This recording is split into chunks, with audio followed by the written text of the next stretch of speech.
పెళ్లి మనకిక్కడ ఈ దేశంలో ఎలా చేసుకున్నా, ఏ సంప్రదాయం ప్రకారం అంటే ఒక్కొక్క కులాల్లో ఒక్కొక్క సంప్రదాయం.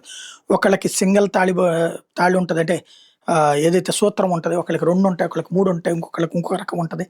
పసుపు కొమ్మైనా సరే తాళే మనకి. ఇక్కడ పెళ్ళికి సంబంధించి అలాగే ముస్లింల సంప్రదాయం ముస్లిందుంది, క్రైస్తవ సంప్రదాయం క్రైస్తవుంది. ఏదైనా సరే పెళ్లి ఏ సంప్రదాయంలోనే చేయొచ్చు. కానీ విడాకుల తర్వాత ఉండేటటువంటి హక్కులకు సంబంధించి ఒక్కొక్కళ్ళకి ఒక్కొక్కటిగా ఉంటాయి. ఇప్పుడు అదే యూనిఫార్మ్ సివిల్ కోడ్ దిశగా అడుగులు పడుతున్నాయి. తలాక్ అంటే విడాకుల విధానం కూడా ఖచ్చితంగా కోర్టు ద్వారా తీసుకోవడం ఉంది. హిందువుల్లోనైనా క్రైస్తవుల్లోనైనా ఇలా. ముస్లింలో మాత్రం తలాక్ 3 సార్లు చెప్తే విడాకులు అన్నది వాళ్ళ మత పెద్ద ఇచ్చేస్తాడు, అక్కడితో క్లోజ్ అయిపోతుంది. దాన్నే నిషేధిస్తూ భారతదేశంలో చట్టం తీసుకొచ్చారు. అయితే మరి మహిళల పరిస్థితి ఏంటంటే కుల్లా అని ఉంటుంది.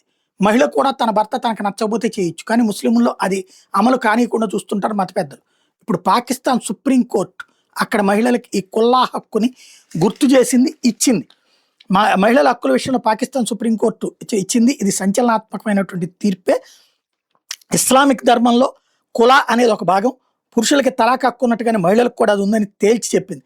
పాకిస్తాన్కి చెందినటువంటి మహిళా న్యాయమూర్తులు అందరూ కలిసి తీర్పిచ్చారు.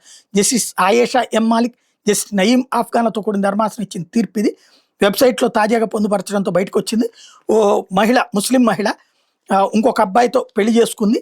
అయితే వాళ్ళిద్దరి పెళ్లికి రద్దుకి సంబంధించి అమ్మాయి కులా చెప్పింది, వివాహం రద్దు చేసుకున్నానని. అయితే అక్కడ ఉన్నటువంటి పెషావర్ హైకోర్టుకి వెళ్తే అమ్మాయికి అట్లాంటి హక్కు లేదంటే సమర్థించింది పెషావర్ హైకోర్టు.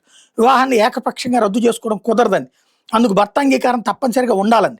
దాంతో పెషావర్ హైకోర్టు ఉత్తర్వుల్ని సవాల్ చేస్తూ బాధితురాలు సుప్రీంకోర్టుకి వెళ్తే సుప్రీం ధర్మాసనం విచారణ చేపట్టింది. పెషావర్ హైకోర్టు ఉత్తర్వుని తప్పుపట్టింది. కులా అనేది మహిళల హక్కు, విడాకులు పొందాలని కూడా భర్త అంగీకారం అవసరం లేదు.